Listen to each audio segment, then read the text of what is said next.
안녕하세요. 몇 년 후면 60을 바라보는 평범한 50대 여성입니다. 평소에 집안일하면서 많이 듣고 있어요. 저도 오늘은 혼자 품고 있었던 이야기 하나 꺼내보려고요. 시작하기 위해 조금 오래전으로 거슬러 올라가 보겠습니다. 남편과 저는 남들처럼 평범하게 만나 연애했어요. 몇 년 만나다가 임신해서 자연스럽게 살림을 합쳤죠. 그런데 이상하게 남편은 연애 때도 자기 부모님 얘기를 별로 안 하더라고요. 제가 알고 있는 건 남편이 외동이며 홀어머니 밑에서 자랐다는 거였죠. 결혼식을 올리기 전 저는 남편을 키워주신 시모에게 인사를 드리고 싶었는데요. 남편은 나름 자신만의 상처가 많은지 질색하며 싫다고 하더군요.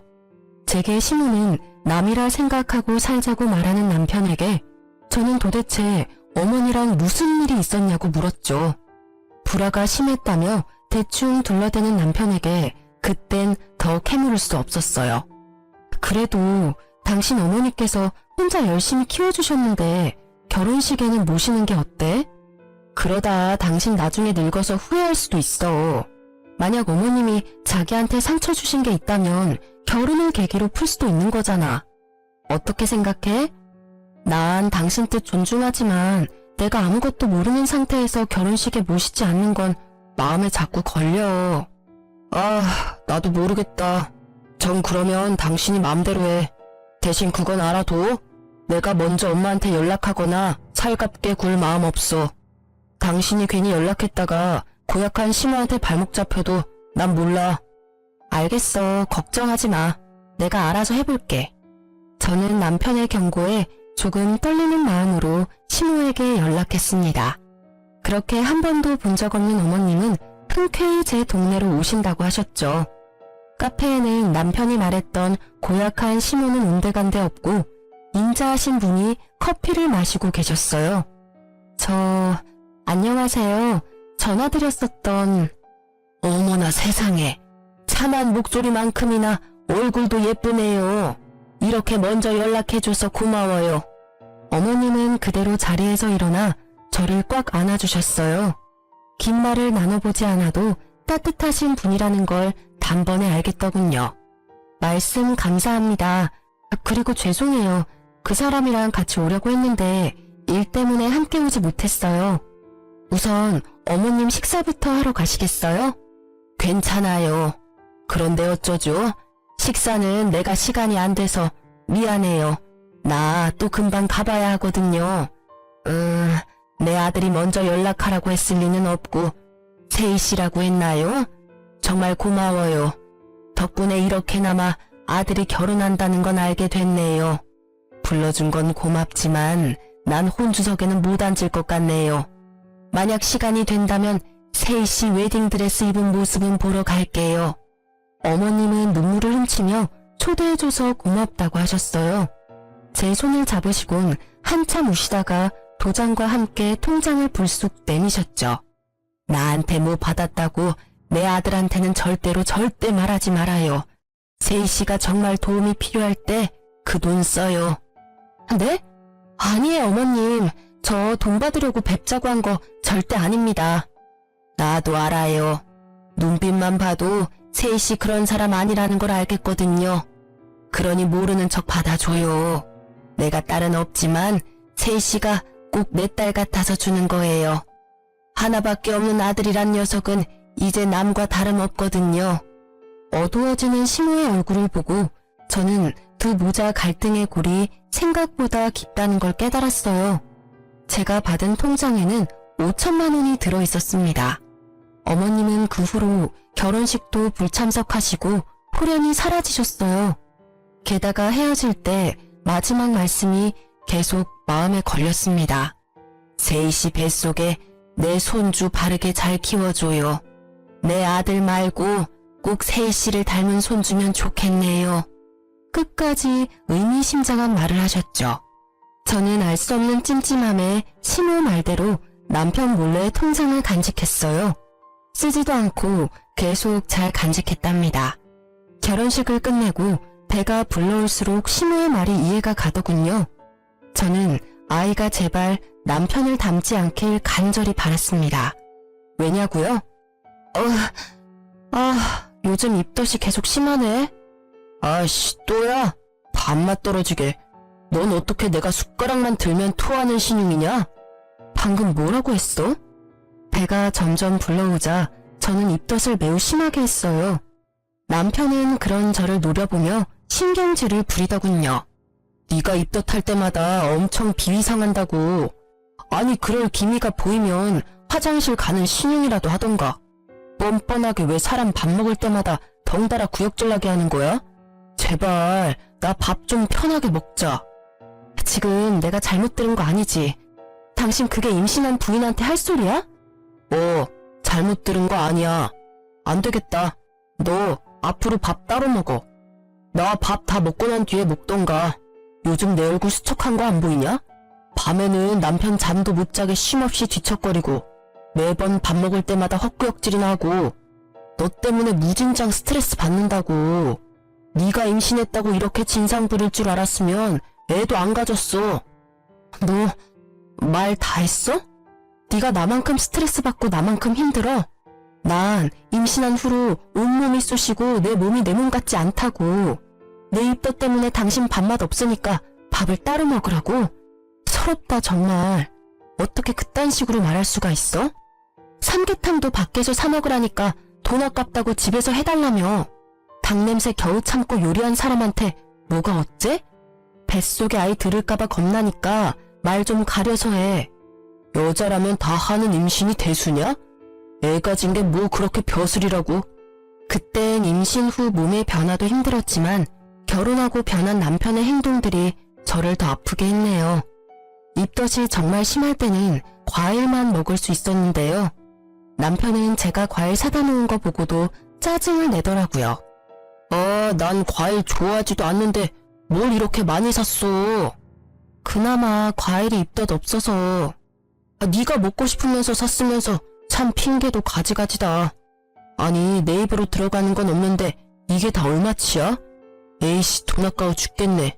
생활비 좀 아껴 써. 밖에서 돈 버는 남편 호구로 보지 말고. 입덧한다고 하도 뭐라 하길래 과일 먹으면 좀 나아서 사놓은 거야. 아님 내가 굶을까? 굶기를 바라고 계속 그렇게 시비 거는 거지? 오버하지 마. 누가 굶으래? 가만 보면 너 나만 되게 나쁜 사람 만든다. 내가 언제 너한테 밥 먹지 말고 과일 먹으랬어? 난 단지 역겨우니까 따로 먹으라 했을 뿐이야. 역겨워? 야, 내가 바깥에서 임신하고 왔니?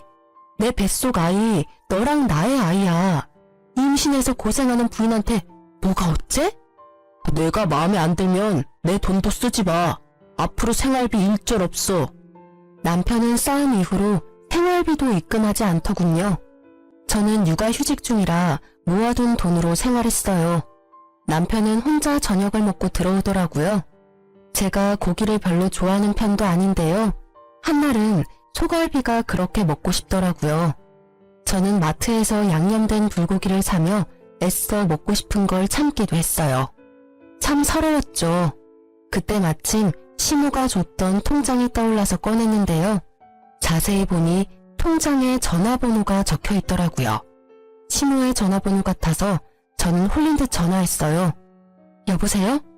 네, 땡땡땡 변호사 사무실입니다. 변호사요? 네, 누구시죠?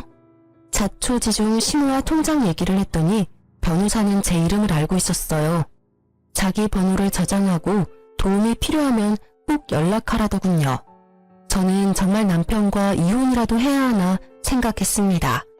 시모가 왜 제게 변호사 번호를 남겼는지도 의문이었어요. 남편과의 불화를 친정 부모님께 차마 말 못해서 시모에게라도 이야기해보려고 했는데요. 시모께서 자신의 연락처는 안 남겼더라고요. 그러다 마침 친정 부모님이 저희 집에 오셨어요. 아니 너는 임신한 애가 왜 이렇게 말랐니? 엄마, 아빠. 저는 서러움에 흐느끼며 그동안 있었던 일을 부모님께 털어놓았습니다. 괘씸한 놈, 내 딸 고생 안 시킨다더니 너 당장 이혼해라. 네가 뭐가 아쉬워서 그딴 놈이랑 살아? 당장 이혼하라는 아빠를 겨우 진정시키고 엄마는 제게 물었어요. 엄마 아빠는 네가 이혼해도 괜찮아. 아이 키우는 것도 엄마 아빠가 도와줄게. 그런데 네 생각은 어때? 김서방이랑 계속 살고 싶어? 아, 괘씸해서 이혼하고 싶다가도 아이한테서 아빠를 뺏고 싶지는 않아. 엄마는 제 생각이 그렇다면 도와주신다 했어요. 남편에게 참교육을 시켜주신다 하셨죠. 곧바로 부모님은 짐을 챙겨오셔서 제 옆에 붙어 계셨어요. 친정 부모님께서 집에 눌러 앉으셨어도 남편이 뭐라 할 수도 없었던 게 친정 부모님이 신혼집을 해주셨거든요. 그렇게 매일 엄마 아빠는 제가 먹고 싶은 음식 해주시는 것에만 집중하셨어요. 오늘은 뭐가 먹고 싶은지, 요즘 제철 음식은 무엇인지 그런 재미로 사셨죠. 맛있는 음식을 하면 남편 몫은 절대 안 남기고 셋이 먹었습니다. 남편도 자기가 한 짓이 있으니 뭐라 말도 못하고 친정엄마 곁을 맴돌더라고요. 장모님, 오늘은 아구찜 냄새가 나네요? 아구찜 하셨어요? 볼찜 맛집이 있다길래 멀리 가서 사왔어. 우와, 대구 볼찜이요?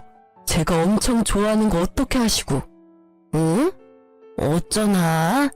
뱃속의 손주가 얼마나 먹성이 좋은지 자네 몫은 따로 없어.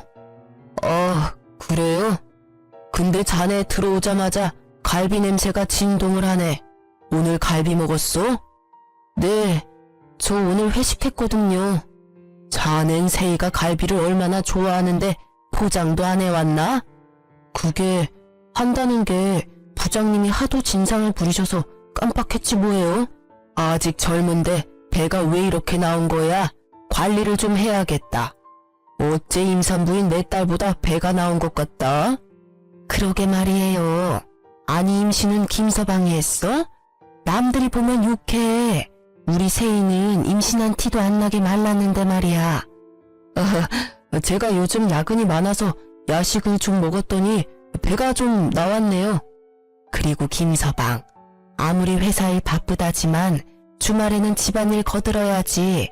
애 태어나고 나면 일이 더 많을 텐데 어떻게 그렇게 무심해? 지금부터 미리미리 나한테 살림 배워. 친정엄마께서는 남편이 쉬는 날이면 설거지는 물론이고 빨래, 청소까지 남편이 쉬지 못하게 부려먹었어요. 물론 그러면서도 절대 겸상은 안 했죠. 밥은 김서방이 알아서 해먹어. 다 늙은 우리는 세이 챙기기도 힘들어. 네? 알겠습니다. 엄마 아빠께서는 매일 눈에 쌍심지를 켜고 남편의 행동을 지켜보셨죠.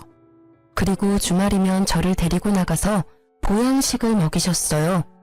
부모님의 노력 덕에 저는 진짜 임산부처럼 오동통하게 살이 올랐죠. 제 아들이 참 효자인 게 입덧도 시간이 지나니 싹 사라졌거든요. 그렇게 시간이 흘러 남편의 생일날이 됐어요. 남편은 혼자 술에 취해 들어와서 꼬장을 제대로 부리더군요. 장인어른, 장모님, 정말 너무하십니다. 저도 이제 한가족이라고요.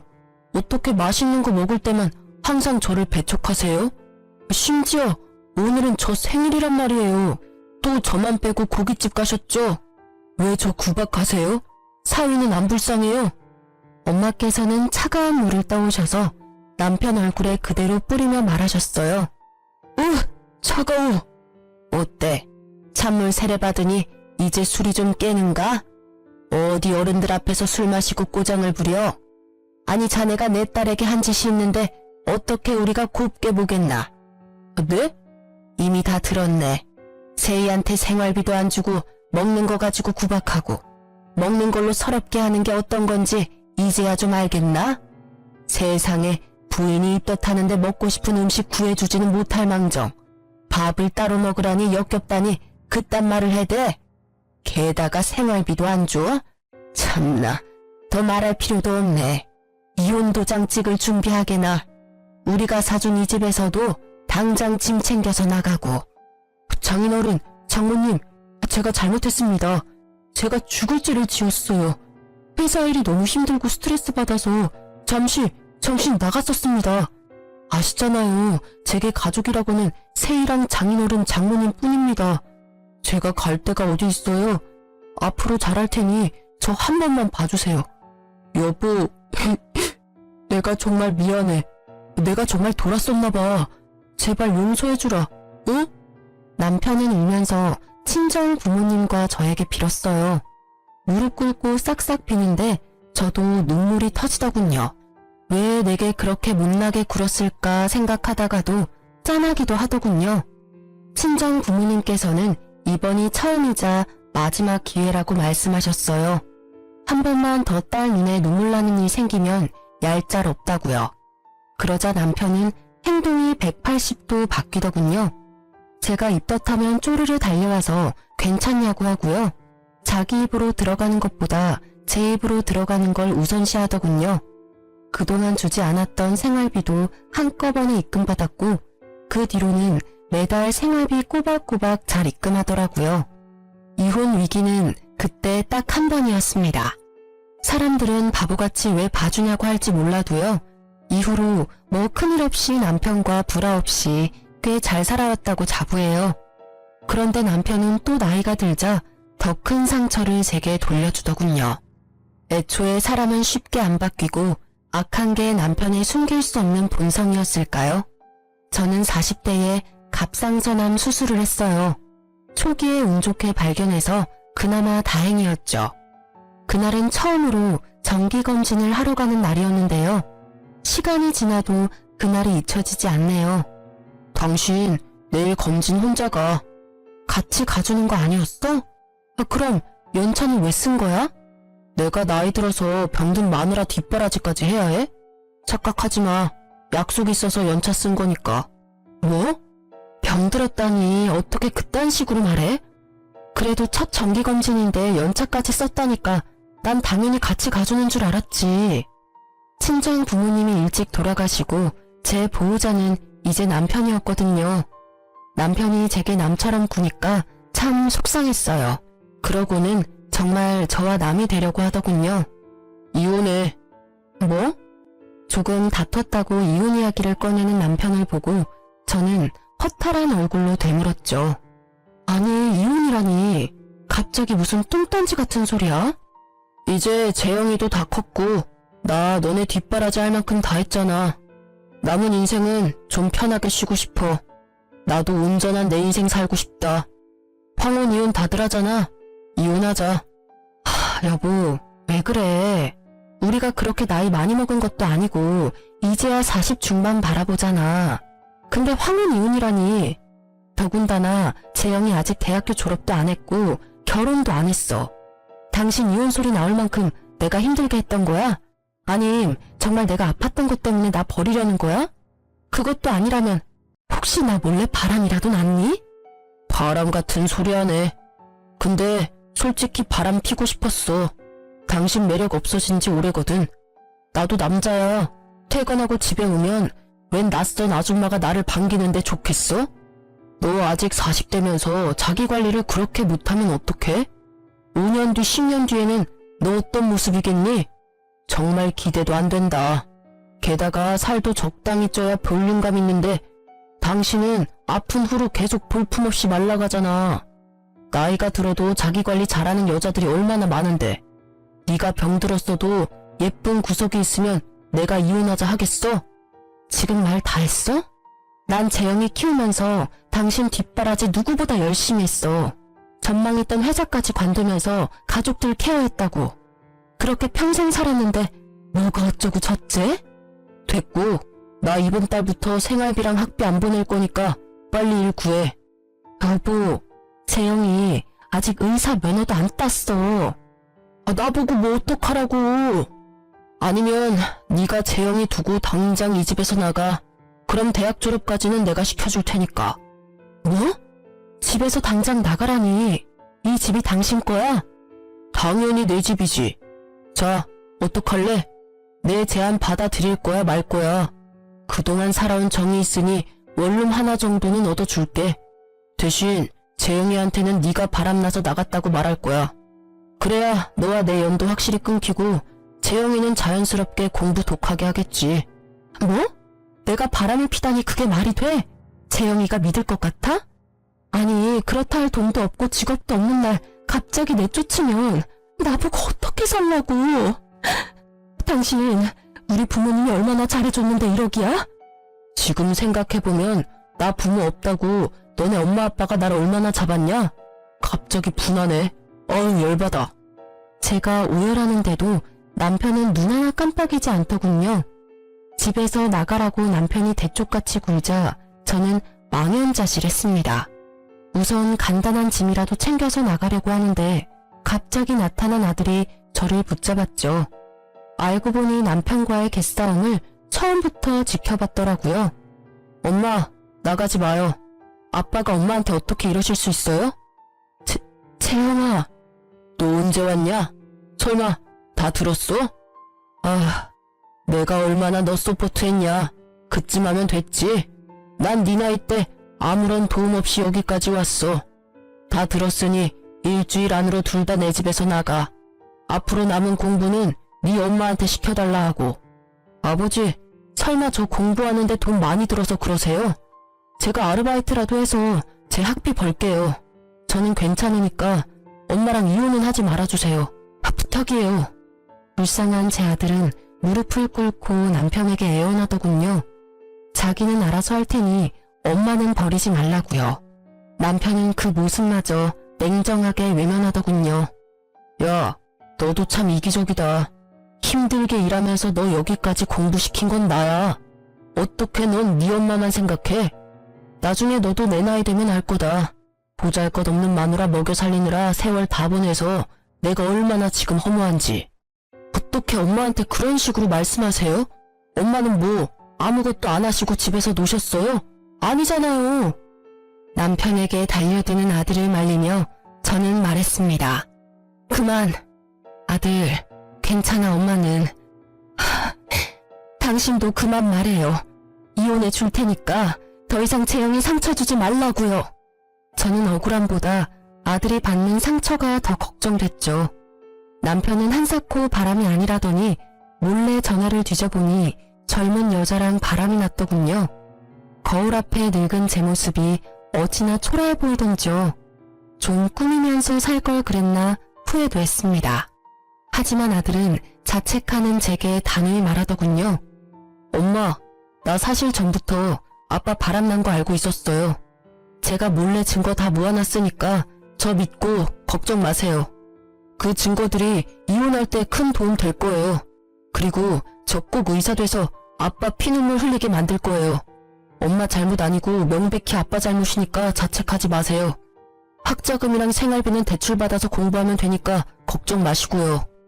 모지리 같은 저와 달리 똑똑한 아들은 이미 남편이 외도한 증거들을 다 모아놨더라고요.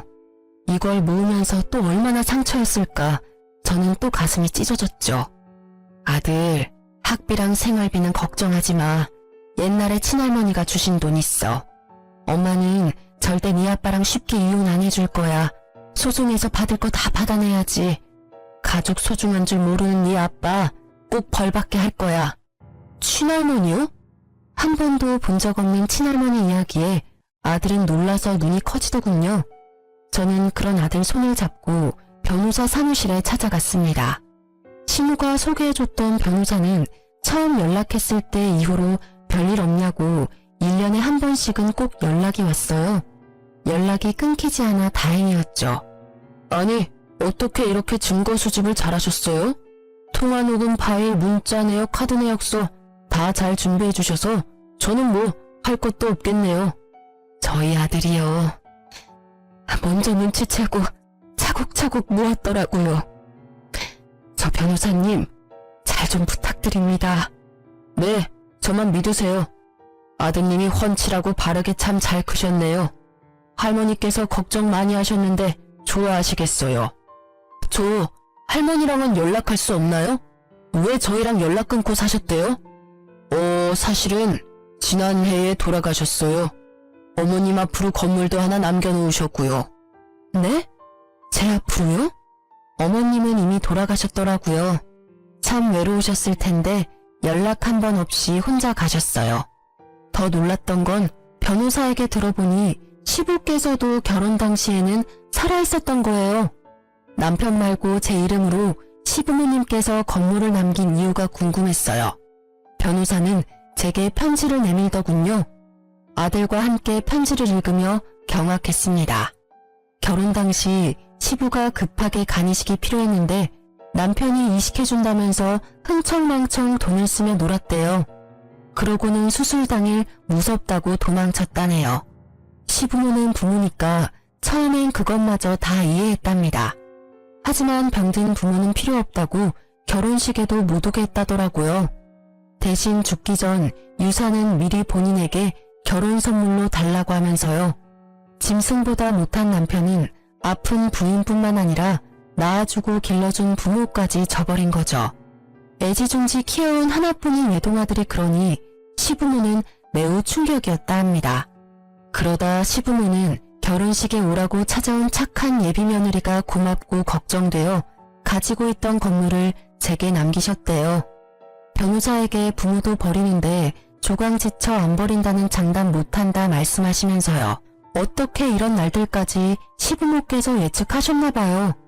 결혼할 때 진작 집안 사정을 말해주시지 원망스러웠지만 이미 돌이킬 수 없는 일이니 저는 감사히 시부모의 유산을 받기로 했습니다. 남편의 실체를 알고 저와 아들은 남편을 평생 손절하기로 마음먹었죠. 변호사는 이미 시모에게 받을 만큼 수임료 다 받았으니 도와준다고 하셨어요. 알고 보니 변호사분이 시모의 친구분 아드님이시더군요. 그렇게 이혼 소송을 걸자 남편은 제게 싹싹 빌더군요. 여보, 우리 소송까지는 하지 말자. 응? 이거 완전 진흙탕 싸움이잖아. 내가 아들 졸업까지 시켜준다니까. 소송 취하하고 우리 곱게 헤어지자. 우는 척 하지 마. 가증스러운 연기 다 티나거든? 내가 누구 좋으라고 소송을 취하하겠니? 두고 봐. 너 네가 가진 게 다 네 건 줄 알고 살았지?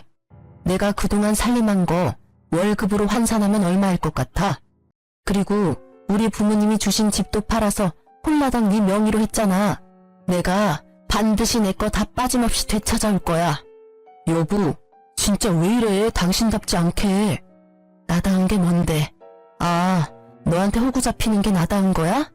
나야말로 너 떠나서 내 인생 찾을 거야. 두고 봐. 이런 미친, 곱게 늙어야지. 퇴, 정신 차려. 네가 뭔 수로 날 이길 건데? 돈은 있고? 네 아들 의사는커녕 졸업도 못할 거다. 내가 너네 모자 10원 한 푼 지원해주는지 봐라. 남편은 제가 자기 맘대로 컨트롤이 안 되니 악담을 퍼붓더군요. 악귀에 쓰인 듯 남편의 눈이 희번득하는데 오만정이 다 떨어지더라고요. 그동안 이런 사람이랑 살아왔구나. 오싹했어요. 변호사님은 이미 승소율이 높은 유명하신 분이고 남편에게 유책 사유가 있었기에 저는 소송에서 이길 분위기였어요. 남편은 자기 재산 저한테 다 빼앗길까봐 뒤늦게 싹싹 빌었어요. 위자료에 재산 분할까지 하면 자기한테 남는 게 별로 없으니까요. 여보, 내가 잘못했어. 잠시 내가 미쳤었나 봐. 당신 아프면 간호해줄 사람 나밖에 없잖아. 아들이 나중에 당신 간호해줄 것 같아? 뭘 믿고 이래? 제발 우리 이혼 없었던 일로 하자. 내가 앞으로 잘할게. 알잖아, 내가 2번 실수 안 하는 거. 예전에도 당신 서운하게 했을 때 고쳤잖아. 지금도 고칠 수 있어, 어림없는 소리 하지 마. 내가 말했지? 내 거 다 찾아올 거라고. 가진 거 다 뺏겨도 그 여자가 널 받아줄까? 여보, 제발.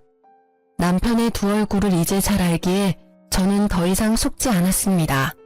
다행히 전 집도 되찾고 재산 분할도 했으며 위자료도 받았죠. 더 이상 남편과 산 집에서 살기 싫어서 되팔았어요.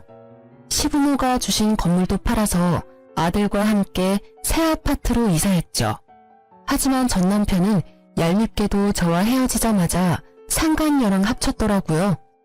아들은 아직 아빠가 벌을 덜 받은 것 같다고 울분을 토했죠. 저는 아들을 달래며 우리가 잘 사는 게 복수라고 말했어요. 하지만 하늘의 뜻인지 곧 남편에게 제대로 복수할 기회가 찾아왔습니다. 여보세요?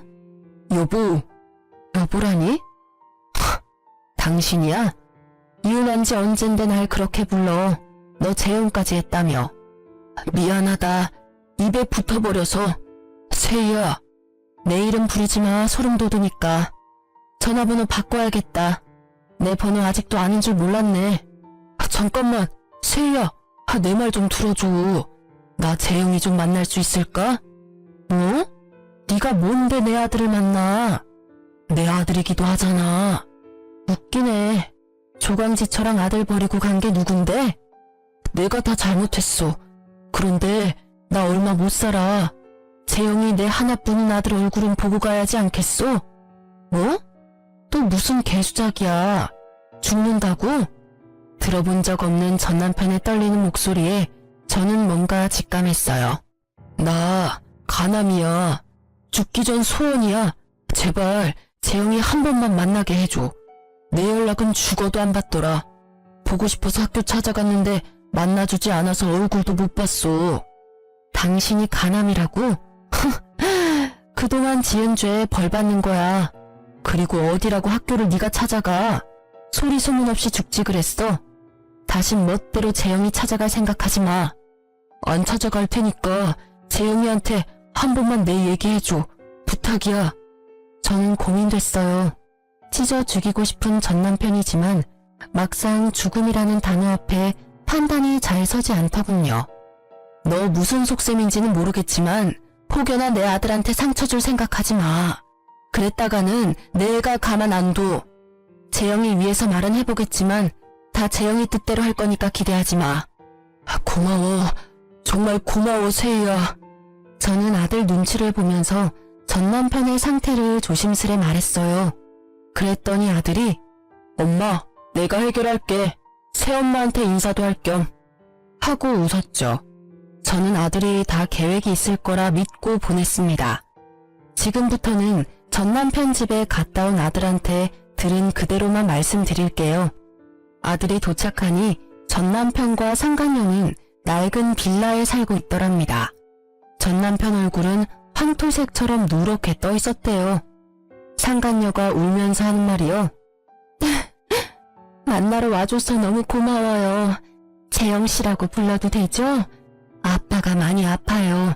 의대생이라면서요. 우리보다 잘할 거 아니에요. 우리 자기가 매일 이렇게 죽어가고 있는데 재영씨가 좀 도와주면 안 될까요? 새엄마는 검사 안 해봤어요? 이식을 못하는 거예요? 아님 해주기 싫은 거예요? 무슨 소리예요. 저야말로 누구보다 이 사람한테 간이식 해주고 싶어요. 다행히 저도 일치하는데 기왕이면 아들한테 받고 싶다잖아요. 본인이 원하는데 저보다는 아들이 해주는 게 낫죠. 게다가 저보다 건강하시고 또 같은 핏줄이잖아요. 정말 이대로 아버지 외면할 거예요? 나랑 엄마 버리고 가더니 벌 제대로 받으셨네요. 이제 와서 젊은 내 간이 탐나요, 아버지? 그러자 상간녀를 앞세워 아픈 척하던 남편은 아들의 바짓가랑이를 잡고 오열하더래요. 재용아, 아버지 정말 살고 싶어. 나 새삼 살게. 응? 제발 아빠 좀 살려주라. 하나뿐인 우리 아들. 전 남편은 자기 살고 싶다고 추하게 눈물 콧물 짜며 간이식 해달라고 아들 바짓가랑이를 붙잡고 늘어졌답니다. 새엄마가 해준다잖아요. 왜 옆에 떡하니 간 줄 사람 있으면서 날 불러요? 내 간이 그렇게 탐나요? 과연 반대 상황이었다면 아버지가 해주셨을까요? 제가 가남이라 아버지 간 필요했으면 제가 아버지 간 받을 수 있었을까요? 만약 그랬다면 당연히 나는 널 위해 내 간 통째로 줬을 거야. 정말요? 내가 어떻게 하면 간이식 해줄래? 응? 돈이 필요하냐? 아빠, 돈이 있긴 있어요. 앞으로 치료비는 네 엄마가 들어놓은 보험이 있으니까 그걸로 하면 돼. 퇴직금 받은 건 너 줄게. 풍족하지는 않지만 조금이나마 너한테 보탬은 될 수 있어. 그리고 저도 이제 일 시작할 거예요. 이제 제가 이 사람 곁에 평생 있을 거니까요. 우와, 평생을요? 아니, 병든 사람은 지금 버리고 도망가야죠. 아버지 사망보험금 많이 들어놨나 봐요? 새엄마가 쉽게 안 떠나는 거 보니까요. 그런 거 아니거든요. 저 이 사람 정말 사랑해요. 두 분 다 돈은 됐고요. 일단 어머니께 가서 허락을 좀 맡아야겠어요. 저 대신 아빠랑 새엄마가요. 제가요? 사모님이 저 보면 더 싫어하실 것 같은데요. 우리가 가면 네 엄마가 거품 물 텐데. 그러니까 어머니께 진심으로 사죄하며 빌어야겠죠. 둘 다 지은 죄가 있잖아요. 그렇게 아들이 상간녀랑 전남편을 우리 집으로 데려왔어요. 조금 비싼 아파트라 상간녀와 전남편은 놀란 눈치였죠. 시부모가 남긴 줄도 모르고 전남편은 감탄하더군요. 어머니, 저 왔어요. 아니, 아들, 저 사람들이 왜 우리 집에? 여보, 오랜만이야. 집이 꽤 좋네. 월세야? 내 돈으로도 이 집은 택도 없는데 어떻게 된 거야? 아버지, 자가예요. 어머니 명의로 된 자가요. 아니, 누가 여보야? 네 여보는 지금 네 옆에 있는 저 상간녀 아니야? 상간녀는 열받았는지 얼굴에 열이 확 올랐더군요. 말씀이 지나치시네요. 저희 커플 이제 엄연히 부부 사이거든요. 커플? 부부? 웃기고 있다. 넌 조용히 있어. 전 남편은 상간녀에게 소리를 꽥 지르고는 제게 나긋나긋 말했어요. 예전 버릇 난 못 주더군요. 혹시 나 몰래 장인어른이랑 장모님이 당신에게 뭐 남긴 거 있어? 왜? 새 아파트 보니까 군침 도냐? 됐고 여기가 어디라고 감히 니네가 들어와. 시부모가 남긴 재산인 줄 꿈에도 모르고 전 남편은 아파트를 보고 군침을 흘리더군요. 재영이가 부른 거야. 당신 허락 필요하다고. 허락? 무슨 허락? 나 간이식 미쳤어? 어디 내 귀한 아들 간을 빼가려고 해. 네가 인간이야? 저는 전 남편 머리채를 쥐고 마구 흔들었죠. 그러자 상간녀가 저를 말리면서 울부짖었어요. 우리 자기 건드리지 마요. 아픈 사람한테 이게 뭐 하는 거예요? 뭐? 맞을 짓 하니까 그렇지. 그럼 네가 대신 맞을래? 상간녀 머리채를 쥐고 그대로 바닥으로 내리꽂았죠. 무슨 아줌마가 이렇게 무식하게 힘이 세? 상간녀는 한 대 맞고 열받았는지 씩씩거리고 전 남편은 무릎을 꿇더라고요. 세희야, 나 살고 싶다. 너가 허락해주면 재영이가 나 간이식 해준대. 허락해주라, 어? 뭐? 절대 안 돼. 그러자 상간녀도 분위기를 파악했는지 전 남편 따라 무릎 꿇더군요. 경솔하게 행동해서 죄송해요. 이 사람 간이식 아드님이 해주신대요. 사모님이 허락해주신다면요. 제발 허락해주세요. 저 이 사람 없으면 못 살아요. 갑자기 무릎 꿇고 싹싹 비는 상간녀와 전 남편을 보고 저는 기가 찼어요. 뭐? 이런 미친 것들이 지금 뭐라는 거야? 엄마, 잠시만요. 저 믿으세요. 제가 설마 해주겠어요? 아들의 귓속말에 저는 고개를 끄덕이며 너가 하고 싶은 대로 하라고 했죠. 아들은 상간녀에게 보란 듯이 말하더군요. 난 엄마 아빠가 재결합하는 게 소원이에요. 그럼 아빠한테 제 간 떼드릴 수 있어요. 뭐라고? 절대 안 돼. 우리가 어떻게 한 몸이 됐는데. 여보, 우리 집으로 돌아가요. 내가 간이식 해준다고요. 너 네 엄마 닮아서 아주 영악하구나. 그래서 나 여기까지 데리고 온 거야? 넌 좀 빠져있어. 조용히 하라고. 상간녀가 그럴 수 없다고 펄쩍펄쩍 뛰자 전 남편은 정신 사납다고 상간녀의 뺨을 내리치더군요. 그리고는 조용히 하라고 경고했어요. 저는 그 모습에 웃음이 터졌죠. 여전하구나. 부인한테 막대하는 거. 어때요? 아프더니 저 인간 나 때보다 더 심해졌네. 난 그래도 맞은 적은 없거든요. 나 이까지 뺨 한 대 맞았다고 달라지는 거 없거든요? 신경 꺼요. 상간녀는 울먹거리고 재혼한 전 남편은 이혼하라는 아들의 말에 눈을 감고 생각하더군요. 아버지, 어떡하실 거예요? 새엄마랑 계속 살 거예요? 저희한테 돌아오실 거예요? 상간녀는 자신감에 차서 콧방귀를 끼더라고요. 우리 오빠가 다시 돌아갈 것 같아요? 우린 정말 진심으로 서로 사랑하고 있다고요. 더 이상 갈라놓으려고 하지 말고 간이식 안 해줄 거면 우리 오빠 희망 고문하지 말아요. 우린 흔한 불륜 따위가 아니라고요. 상간녀 혼자 드라마를 찍자 아들은 상간녀와 남편을 내쫓았어요. 이혼하고 다시 오세요. 그럼 아버지 부탁 받아드릴게요. 자기 아들 처음부터 간줄 생각도 없었으면서 괜히 우리한테 저러는 거예요. 우리 빨리 가요. 내가 이식해 줄 테니까요. 아, 이게 뭐 하는 짓이에요? 저는 그 둘에게 아깝지만 소금을 왕창 뿌려댔어요. 꽤 아팠을 거예요. 굵은 소금이었거든요. 재수 옹부투니까 썩 꺼져. 그러고는 저는 아들에게 무슨 생각이냐고 물었죠. 아들, 엄마는 무서워. 너 도대체 무슨 계획인 거야? 엄마는 저 인간이랑 합칠 생각 추호도 없단다. 엄마, 그럴 일 없을 거니까 안심하세요. 난 저런 사람 아들인 게 정말 너무 창피해. 전부 되돌려줄 거예요. 엄마한테 상처 준 것도 할머니 할아버지한테 상처 드린 것도 잘못한 사람이 직접 다 갚아야죠. 엄마는 신경 쓰지 마요.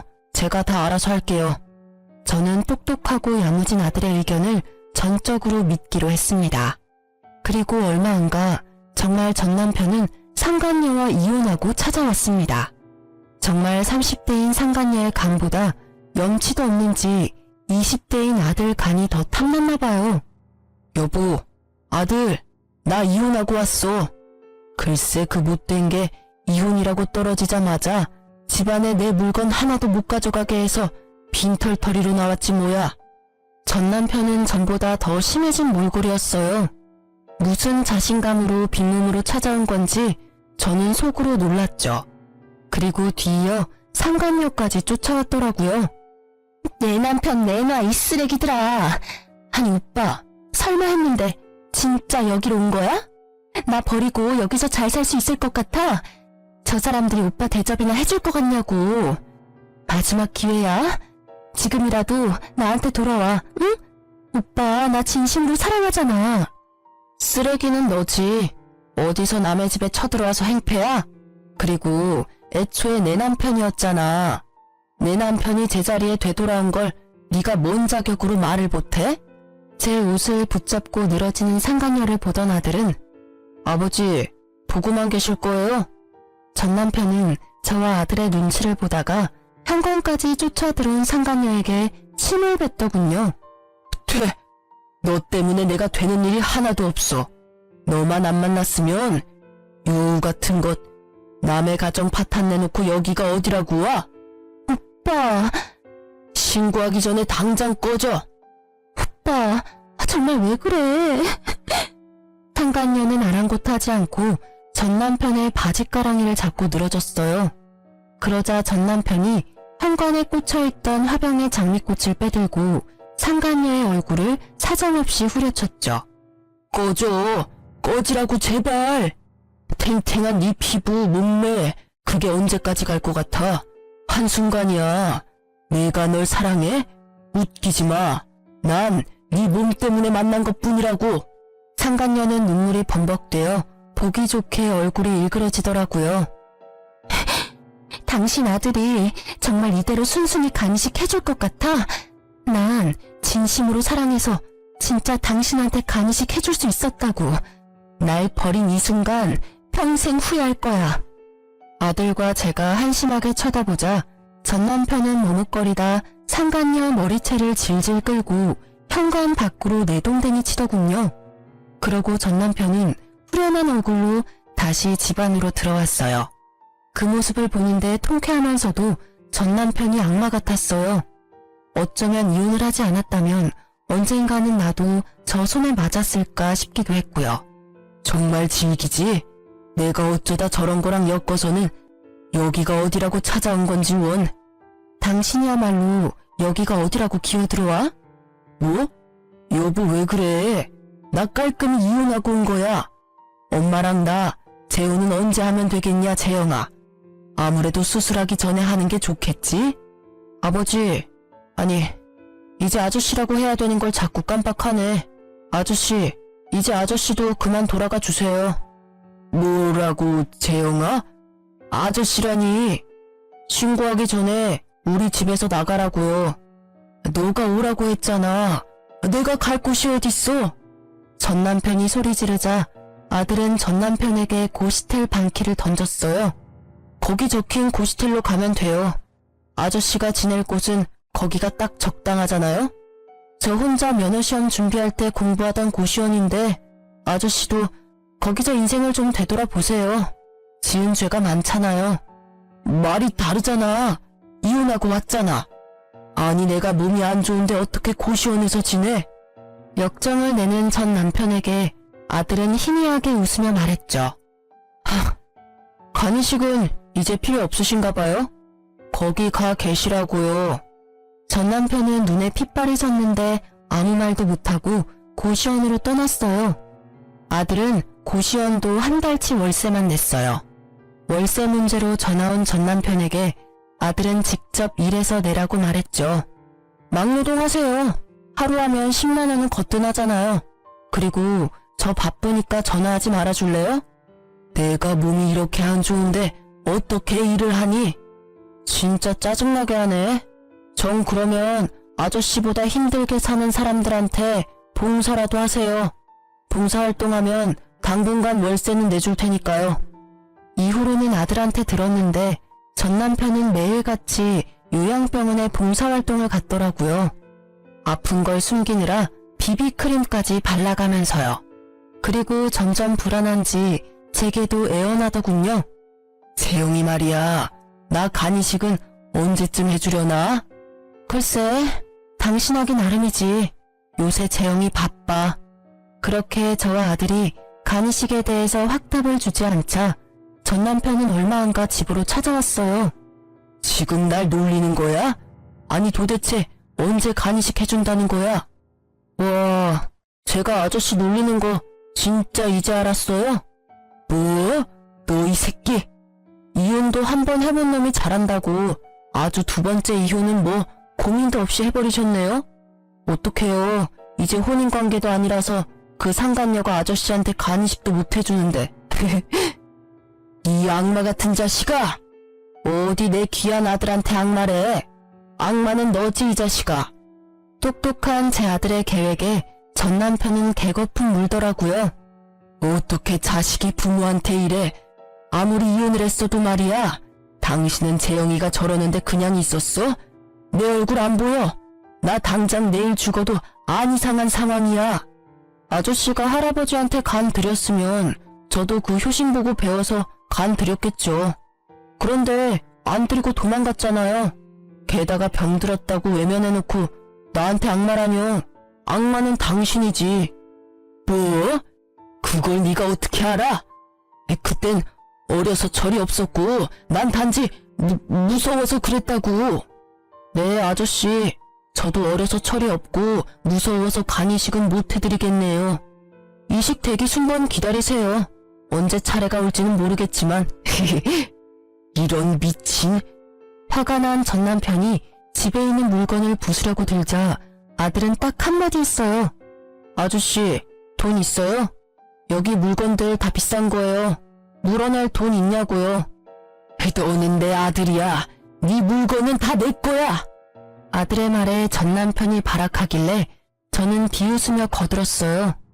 당신 아들 거 아니야 그거. 전부 다 내 거야. 그러니까 함부로 손대지 마. 당신이랑 나 남남이잖아. 그거 알아? 이 아파트 어머님이랑 아버님이 나한테 남겨주신 거.